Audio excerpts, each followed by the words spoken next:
Hi, this is Monica from the Prepared Homestead, and today I'm getting ready to make a hibiscus lavender sun tea, and I just wanted to really quickly give you the recipe. I have herbal apprentices coming tomorrow, and one of the things I like to offer is different herbal teas each week. So what I'm going to be doing, since both hibiscus and lavender have pretty strong taste, I'm only going to be adding 1/3 of a cup of hibiscus and then only 2 teaspoons of lavender. Lavender can be pretty bitter, and you don't want to have a bitter tea.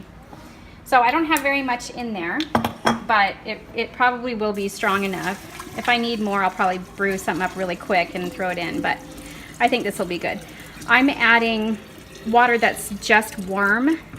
It's not room temperature, but it's not hot or boiling. So, and then I'm going to cover this up and we'll set it in the sun. Okay. All right, so I'm gonna set this out in the sun, and I will probably let this sit out all day.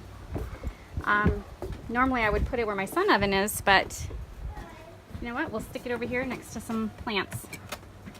And we'll just let it sit and cook in the sun.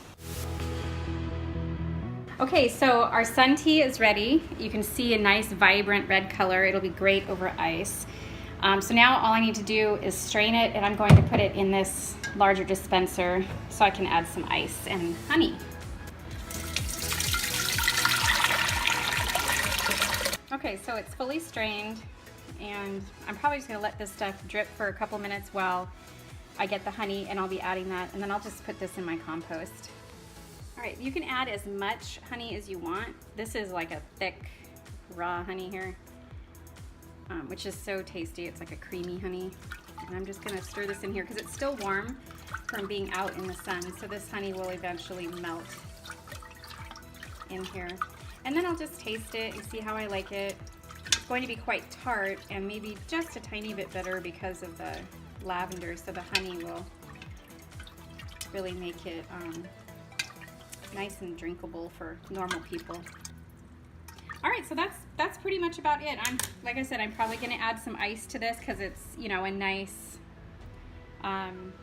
dark color, and that will cool it down, and then I'll be serving it to my herbal apprentices.